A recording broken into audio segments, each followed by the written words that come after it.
Hey everyone, welcome to the Fantasy Debate with Sam and Tate, brought to you by drroto.com. Get your daily prescription of fantasy sports.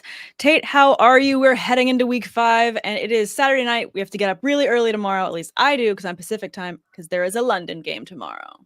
Did anybody get you with that London game last week? Kamara got me in one league. No, because I set like 5 alarms. And I went through every single league, and I was texting people. Actually, I should get some sort of like a Boy Scouts award for being a good league mate, because the person I was playing against had Alvin Kamara, and I texted them at 6 a.m, and I was like, hey, just so you know, Kamara's out, and he didn't get to his lineup change in time, and so he had to play with him out. But honorable over here. I let him know. I didn't just like say, haha, you don't have a player. I tried. Fantasy karma. Fantasy karma. Hopefully it comes back around to you. So that's a good get. But for people that went out on Saturday night or had a wedding to go to or something, and they had Kamara or something in their lineup. Oh, that's brutal. And I think a lot of people got Kamara last week, but I'm still excited for the London game. Hopefully it's as exciting as it was with the double doink finish. I know. It was such a crazy finish, such a high scoring game. I don't know that I have the highest hopes for this week to be as high scoring, though. Right. As we were talking off air, we do have Giants versus the Packers, and the Giants defense has looked good. And I'm wondering how much we're anticipating them slowing down the Packers and the amazing running game that they have going, and the amazing Romeo Doubs, who everyone is thinking is going to have a breakout level game this week. Yeah, I don't know if I'm going to go with like the huge breakout game for Romeo, because we still got a lot of parts with that Green Bay offense, in particular the passing attack, Sam, that just feel like they're off, right? Chemistry's not there yet. It's not. And I do think that Aaron Rodgers trusts Romeo Doubs, though. So that's important, and I do feel very comfortable that, Doubs is at least a flex option moving forward. But do I think he's going to have a huge day against Giants defense that has been pretty darn good, pretty stingy? I think this is going to be a lower scoring game, Sam. That's what my fears are. So for anybody that's rolling with any Packers or Saquon Barkley, I'm not going to get my hopes up. I know Daniel Jones is working through an ankle injury too. So I think it's just going to be a low scoring affair, because I don't think Aaron Rodgers is going to have to win a shootout against the New York Giants. Yeah, no, I definitely agree. And I'm cautiously optimistic for the consistency for someone like Doubs and the rest of the passing game, just because, the first couple of weeks were absolutely ridiculous for Rodgers, and you want him to get more comfortable with these receivers. You saw that quote, and I'm going to misquote it already, but he said, looking at the tape of Doubs, you see a lot of Devontae Adams-esque rookie season moments, and that I think is really high praise, and obviously got everyone very excited. So that's probably what's fueling the fire of, could this be a breakout game? I understand what's fueling the fire, but I'm looking at, whether it be Fabian Moreau or Adoree Jackson in that secondary for the New York Giants. I really wonder if Aaron Rodgers is going to have a more effective time trying to target the running backs at the passing game to try to test some of those linebackers. In particular, Tate Crowder is one that kind of jumps out to me. Crowder's actually looked really good. I understand. I thought it was a head scratcher when the Giants let go of Blake Martinez heading into the season, but saved themselves a little bit of money. They got this kid with a lot more PT, and he's made some splash plays so far this year, along with Kayvon Thibodeau, Lawrence up front. This team's got some pieces on the defensive side, including Xavier McKinney. But, the offense is just, I don't think, unless Saquon Barkley just pops a couple big ones, which he can, and that's the one way you can kind of attack the Packers defensively, is to run right at them. But they're going to focus on Saquon, and unless Saquon can just take over this game, I just think that Aaron Rodgers is going to find a way to generate about 3 touchdown drives, and that'll be enough to kind of overwhelm Daniel Jones and their passing attack. I hear that. And when you're looking at the offense for the Giants, the only Giant I'm comfortable starting is Saquon. There's absolutely no one else I'm going to be starting in that lineup. As far as the Packers go, Aaron Jones is a forever start unless there is a little red letter next to his name. So always going to be starting him. I'm still rolling out AJ Dillon and a lot of flex as a flex in a lot of different leagues that I'm in, because some are very, very deep. Like, Scott Fishbowl is a very deep league that I feel very comfortable with flexing him. And if I had him, but my friend Kendall took him from me in that league, so I'm still bitter. But anyways, I'm flexing him in as many leagues as I have him, which I still like I like the upside for him there. And Daubs, I think, is a flex wide receiver 3, maybe if you're again in a very deep league and you're looking in a pinch to make sure that you're just having someone that's going to get targets on the board. Yeah, he's startable for sure. Yeah. I just think when it comes to the flip side, I'm not starting any pass catcher right now for the New York Giants. In particular, that offensive line really has struggled this year. It had, obviously a horrible performance against the Dallas Cowboys. And we're looking at, Preston Smith and Rashawn Gary in particular, probably going to be testing those tackles on a regular basis in what could be 3rd and long situations if they're able to bottle up Saquon on early downs. So I just kind of feel that the Packers, I'm not going to say it's going to be an easy win. Again, Saquon's going to have to be superhuman for them to have a chance to win this one.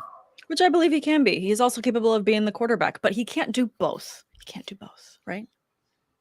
I don't know. I'm not going to doubt Saquon can do anything. I mean, we got 2 Quadzillas that are going to be playing in this game. So, yes, this is the battle of the Quadzillas. I should have done a drawing that was like a Godzilla throwback and having them like going over London. Oh my gosh, missed opportunity. I'm going to not sleep tonight and see if I can do it. If you want to use my scared face as like a guy that's like stuck between, 2 Quadzillas or something, like, please use me. Let me get stomped on. I'll bite the dust in some of your concept art. Gosh, that would be so brilliant. Okay, that might just have to be a drawing that I enjoy doing for tomorrow. Just what is it? The Godzilla sound? I don't know, but that was terrifying. Let's move on to the next game. You're wearing headphones. I apologize. It was very loud. It's fine. Let's talk about the next game that, of course, I'm excited about, but also very nervous for. Steelers versus the Bills. They are in Buffalo. Kenny Pickett is officially getting his start.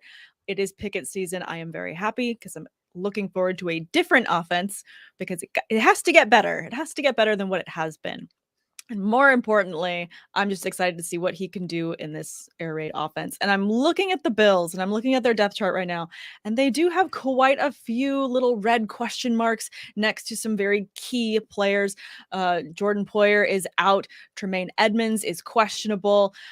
They've got some parts that are missing. And I'm hoping that will just ease a little bit the start for Pickett, because I do feel like the Bills are quite a stout team and it's going to be very difficult to get a win, let alone keep it close.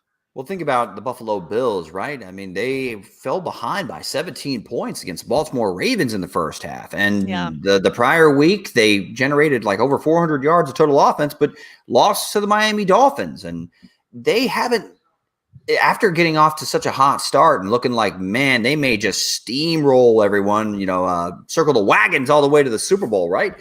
Things have slowed down, came back to earth, and maybe there's a little bit of a formula to at least slow down the Bills' offense. But that, and certainly the Steelers are game on that side.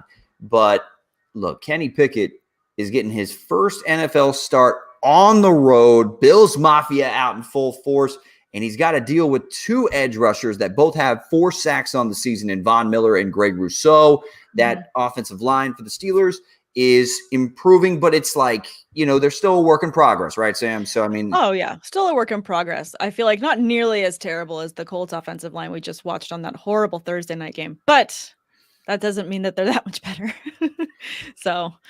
I'll say this about Pickett, though. Optimistic. Yes. Cautiously optimistic, but Pickett did not throw an incompletion if you can count his interceptions in his NFL debut. And look, I don't mind a quarterback throwing some picks as long as it's along with some aggression, right? That's what we saw the opposite from like Mitchell Trubisky, who almost seemed scared and unwilling to push the ball down the field because he wanted to protect the ball. Yep. And like you said, when you play to lose, you lose your job. And that's what happened. He lost his job. And I do think that it's going to be interesting to see how the Steelers offense changes with Pickett under center. Are they going to take more shots down the field? Does this mean more big plays by George Pickens, Deontay Johnson, Chase Claypool? It could. I just don't know if he's going to have the time to be able to push the ball down the field without putting the ball in harm's way against Von Miller and Greg Rousseau. Yeah, and I'm actually curious to see how the targets get split up in this one, just because George Pickens had a surge of targets with Pickett under center last Right. week, and I feel like he could surpass Claypool as the wide receiver 2 just based on his usage in the preseason, based on the usage last week. He's dying to get targets and he's going after them. He's a very athletic receiver, and I'm just excited to see him get after the ball. I'm also nervous because Chase Claypool had some bad misses last week that caused those interceptions. So what was great about Pickett, even though he had those interceptions, the targets were there. He was right on, but it was that the receivers like peanut butter fingered the ball and the defender was right under them. So if they had just made the grab, they would have had those catches and it would have been a much different story. But I'm hoping for, better things this week. Reasons why I'm more high on Pickens than Claypool this week in particular. Also still high on Deontay because he is the number one. I think the receivers, I have a bigger bump, and I'm tempering expectations for Najee Harris. I think I'm going to maybe push back on you a little bit. I think George Pickens is the best receiver on this football team. And I understand Deontay Johnson is silky smooth, gets open, all that. It's fun to watch run routes. He has a lot of concentration drops. When it comes to Chase Claypool, there's a lot of mental errors. They seem to creep up all the time with him. It's too regular. He's making rookie mistakes in his third or fourth year in the NFL. Yeah. Not George Pickens, though. He's got some dog in him, and he's got the profile that fits. He's already making plays, contested catches, and he can get open on all three levels of the football field. I really think that this kid is going to be something special. And Pickens is probably the better quarterback to bring out whatever max impact he could have for the Steelers in his rookie season. I mean, I love that. I definitely think that, I do agree that he is an amazing talent. And I do think that there are things that hold up players like Deontay and Claypool, but I still believe, the targets are going to go where the money is as well. Deontay is the number one receiver. He is going to get a lot of targets. If he's able to capitalize on every single target, that's a different story, but he is going to have a lot of volume his direction still. And I feel like the volume is going to go in Pickens' favor more so than Claypool's. It's just my vibe on those two. The mesh of skill sets that I see with George Pickens is something between that of AJ Green and DeAndre Hopkins. I really think, again, I'm super high on this kid. So super high. I love it too when he gets up against a defender and just puts them right on their butt. It's just fantastic. When he makes the block and he just really gets after it. He's a dog, Sam. But speaking of dogs, though, you guys got to find an answer for number 17. I know you guys beat him last September. I understand that, but the Bills are a much better team. Josh Allen's a much better quarterback. And I think that they probably remember that loss a little bit. So for me particular, I just think I don't think Pickett's going to be able to outgun Josh Allen in his first NFL start. No, but that's the thing I love about, starting him in this situation. He's going to get to see this caliber quarterback that Josh Allen is and get to try and raise the bar for himself. It's going to be an interesting challenge. But I want to get to this question from Adam. Thank you so much for writing in. Guys, if you have additional questions, start-sit questions, please throw them in the chat and Tate and I will get to them as soon as we see them. This question is, between Marquise Brown and Gabe Davis, which PPR receiver should I start? I'm a little nervous about Brown facing Darius Slay, and I'm thinking that Davis might get more looks than Crowder and Knox out. Yeah, I'm not gonna sit Marquise Hollywood Brown right now. I just can't do it. I mean, he's wide receiver 7 in PPR formats. The targets have been there consistently. Receptions have been. I mean, the last 3 games he has seen 11 plus targets. But they're playing the Eagles, and the Eagles are undefeated and have a very substantial defense and have really done a number on many teams. I know. I think what to Adam's point with Dawson Knox, Isaiah McKenzie questionable, Knox is out. I feel like there could be a good bump for targets for Davis. So I get why he's going back and forth. I do. Oh no, I think it's a good question. It's not. Yeah. It's not. Oh, I'm not just going. Oh well, Marcus Hollywood Brown. How dare you ask? No, the targets are there, and with all those other ancillary parts out for Buffalo, sure, Gabe Davis could see an expanded role, but I also think we could see more Khalil Shakir. I mean, we could see more James, more options out of the backfield for the Buffalo Bills. Like there's other assortment of ways those targets can be doled out. Gabe Davis sure could, but right now I'm seeing Marquise Hollywood Brown as Kyler Murray's clear-cut guy, and the Eagles, you mentioned it, they're a very good football team. I think that they're probably going to have a lead, and at some point, Kyler Murray's going to have to air it out, which means a lot of targets for his number one guy. Yeah, I get that. So probably from the standpoint that they're going to be playing from behind and, he's having to air out the ball, I get why you'd hedge your bets and go with Marquise Brown. I can get behind that. My heart wants to say Gabe Davis, though. I love Gabe Davis. I love Gabe Davis. And I honestly, I don't know who your other options are. If you can get Gabe in, get him in. Do what you got to do. Drop other people. Just not Hollywood Brown. Don't sit Hollywood right now. No, it's too close to call. But thanks for that question, Adam. Please throw any others that you have for us in the chat. Absolutely. And we will get to them. But yeah, I think that, with that Davis take as well, I think that kind of puts a pin in where we were going with the Steelers and Bills game. We can jump to the next one. I really want to talk about the Lions versus the Patriots this week because the Lions have so many players that are out and so many that are questionable. How do you feel about Amon-Ra St. Brown being questionable? Josh Reynolds is questionable, but they have Swift and DJ Chark out. If either of these receivers is cleared in the morning, I'm going to feel really good about the start because the Lions have done an amazing job this season at scoring consistently week in and week out, which is not a sentence I thought I would say, but it's exciting. It's like this post, vibe hype of Hard Knocks and all this energy of just Dan Campbell. Rah, let's get after it. I love it. Give me more. They're easily the most entertaining losing team in the National Football League. And I don't say that. I'm not throwing shade at Detroit. No. In fact, you have so much room for optimism because they've been in every game. They've got fight. They're dogs over there, even though they have a kitty cat for a mascot. They got a lot of dog in them, a lot of fight, right? So I mean, it mirrors Dan Campbell and his fiery personality. Like they take on the personality and intensity of their coach. They really truly do. The problem is they can't close games, and you give up 48 points to Geno Smith at home. Like, I'm sorry, DeAndre Swift and Amon-Ra St. Brown were never taking the field when the defense was out there for the Detroit Lions. That's atrocious. I mean, come on, Aaron Glenn, like D coordinator. I'm looking at you, man. I love what you did on Hard Knocks. Love watching you get into it with Deuce Staley. Love it. Yeah, I didn't love what I saw on Sunday, man. I mean, like Geno Smith should not be tuning you up like that. And but this week he's probably going to get Bailey Zappi because Mac Jones is doubtful. Yeah. You're getting a rookie quarterback with, some not really a scary pass catching wide receiver room.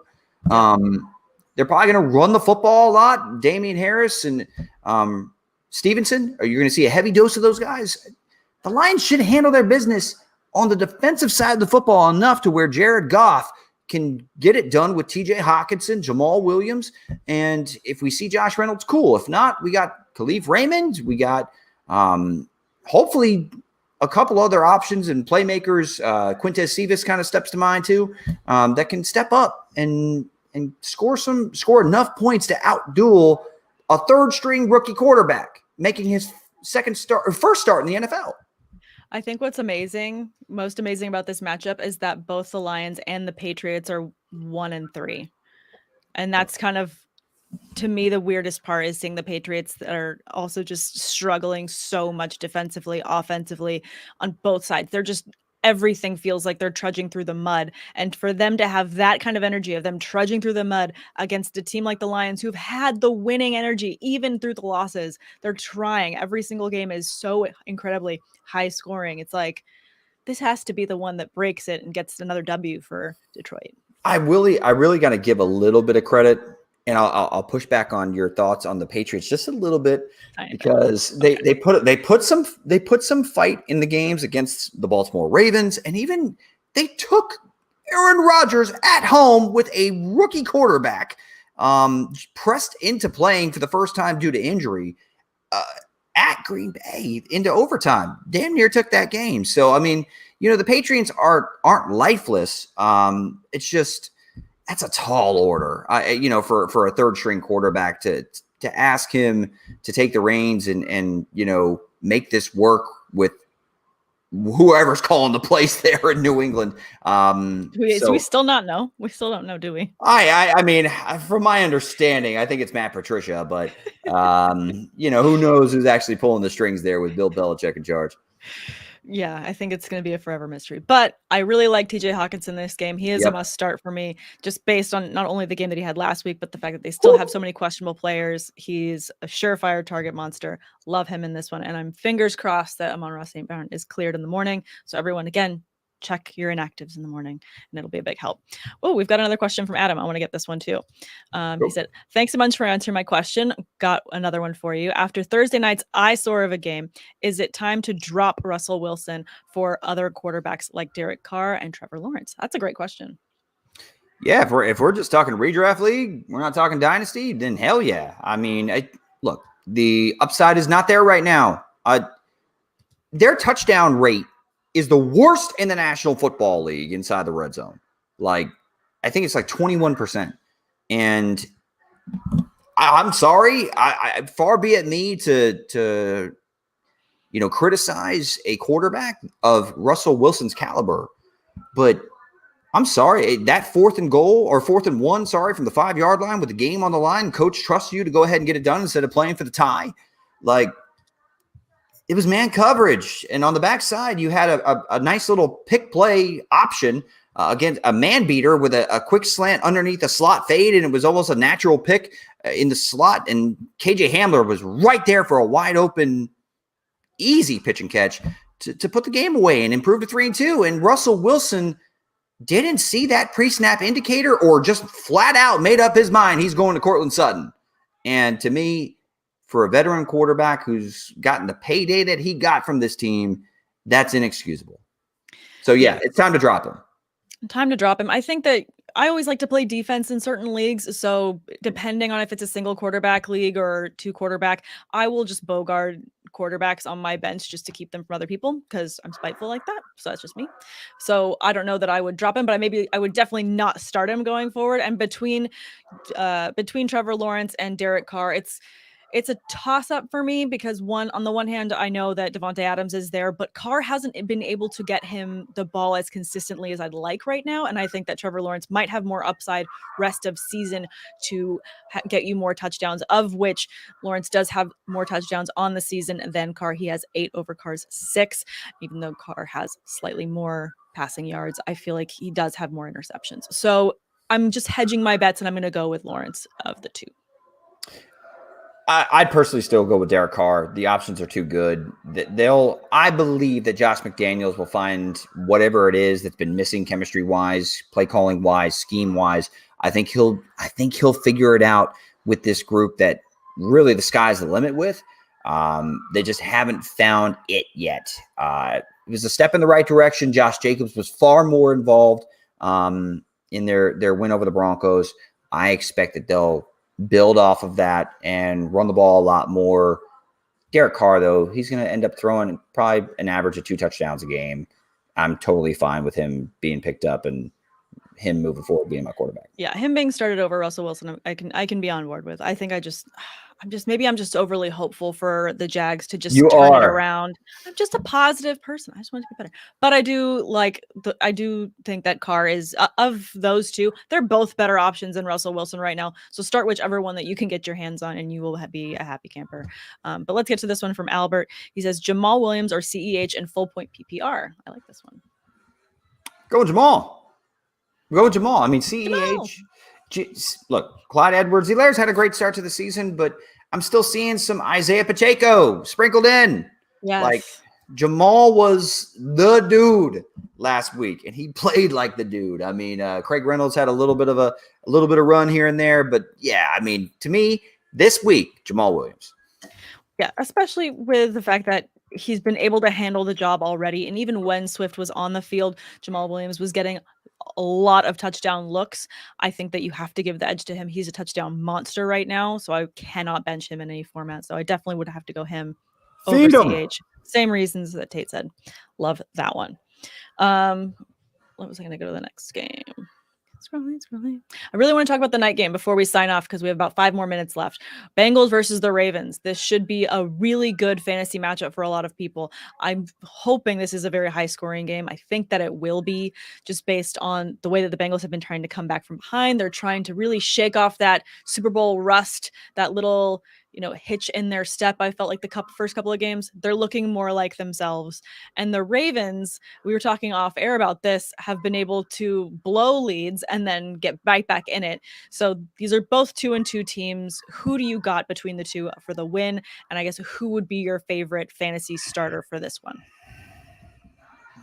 Damn it. This is a tough game to pick. Give me Baltimore. I think Jamar Chase has a big week, though. Okay. I think Chase has been a little bit quiet. I just get a gut feeling that, it's a Jamar Chase week. I don't think anybody in that secondary can check Jamar Chase. And the Ravens, unfortunately, have had moments where they are they have these leads and yet they can't hold them. And I'm looking at the secondary. And that's not the place you want to be having issues and breakdowns in coverage against Joe Burrow and company. But Sam, doesn't this feel like a showdown of two teams that could be 4-0?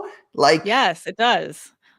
What they currently are sitting at doesn't make sense. You kind of do a double take. I did a double take when I was like, the Ravens are 2-2. That doesn't feel right, considering the caliber team that they are, and they should be able to have gotten at least another win out of this. They shouldn't be at 2-2. I'm a Steelers fan and they shouldn't be at 2-2. I feel the same way about the Bengals. I feel like you're better than this.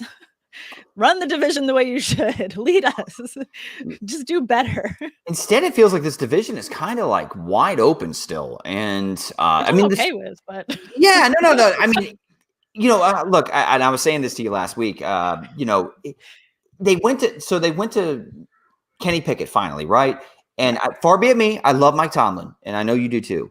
But if you knew that Pickett was the better option to help you win now, then why the hell did you waste a month with Mitchell Trubisky as your starting quarterback? Because even if he gets one of those other games as a win, the 3 losses in the first 4 games, if Pickett gets you over the hump because he's just better than Trubisky, and that's the difference between you guys making the playoffs or something this year. It's like, sure, damn it. Like, why'd you waste time with Trubisky? But point is, like, outside of that, 5 turnover hot mess that was for Joe Burrow in the season opener against the Steelers. Yeah. The Bengals are a good football team, and they're dangerous, and so are the Ravens. And this is going to be, I can't wait to watch this one. This is going to be a fun game. This is redeeming of the horrible Thursday night game that we just all watched. So this Saturday night game should be fantastic. I'm really looking forward to it. I want to do your last pick, but for a win, just for the Monday night game, since we won't get to cover too much more of it. But okay. Raiders, Chiefs, who you got? Kansas City. As much as Kansas City is not the team that they looked like against the Tampa Bay Buccaneers, I think that was revenge. That has revenge written all over it for Andy Reid and Patrick Mahomes and Travis Kelce. But the Las Vegas Raiders are still figuring out their identity. To me, the Chiefs know who they are. They know how to win games. They know how to win close games consistently. And right now, the Raiders are still trying to figure it out. And if you're trying to figure it out against Patrick Mahomes, he's going to make you pay. So I just don't see them finding a way to pressure Mahomes enough to really slow down the Chiefs on the offensive side of the football. I completely agree. And I feel like, Travis Kelce is going to be the star of this game again. He is the leading target monster for the Chiefs. He has the most receiving touchdowns for any pass catcher there. He's just going to continue to dominate. Another big game for him. So, I wanted to punch my TV when Chris Collinsworth was like, yeah, man, and Patrick Mahomes just looks like he's the dad out there playing with the kids, and he just throws it over the head and no one can get him to the ground. And I'm like, you know what? As a dad who's sitting here letting my daughter tackle me whenever she gets a running head start, I disagree with that analysis wholeheartedly. And boy, I wanted to either uppercut or punt my TV. Listening to Collinsworth talk, they just ooze over Mahomes. I get it. I love him. He's great. But don't bring up the dad playing with the little kids analogy. Get out of here. No, go Bucks. I'm glad that you're able to tell me how you really feel. And tell everyone else. It's so special. So special. So, look, we have a platform where I have a microphone in front of my face. And, I want to let you vent about the Steelers. I'm wearing a Buck shirt right now. Tom Brady's had a rough week. So I'm trying to vent for him. I'm going to cape for him and cape for my Buccaneers. Tip of the hat to Mahomes, who had a great game. But and they'll handle their business against the Raiders.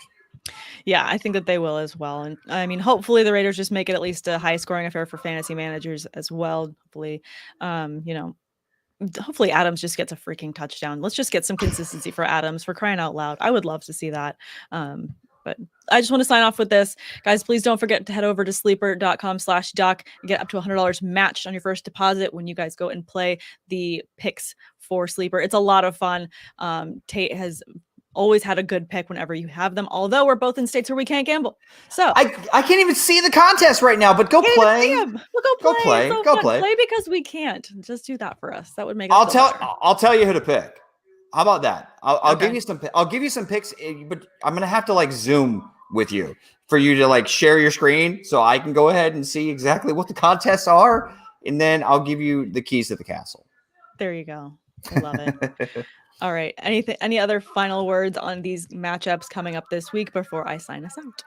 No, I if you're a Survivor Pool player, feel free to check out some of my stuff on Twitter. Dtater4 got links up to some of my work, so check it out.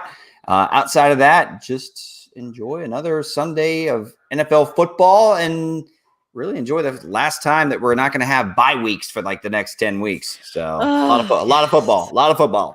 Brutal. And don't forget to set your alarms, everyone. You've got London games in the morning. You've got to set your lineups early. I don't want any of you guys to get Chimera'd like some of us did last week.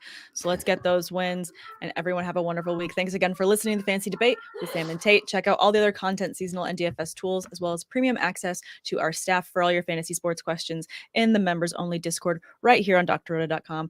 Have a great one, and good luck in week 5, everyone. Thanks for stopping by the office. Get your fantasy prescription by subscribing to the channel and checking out drroto.com. And until the next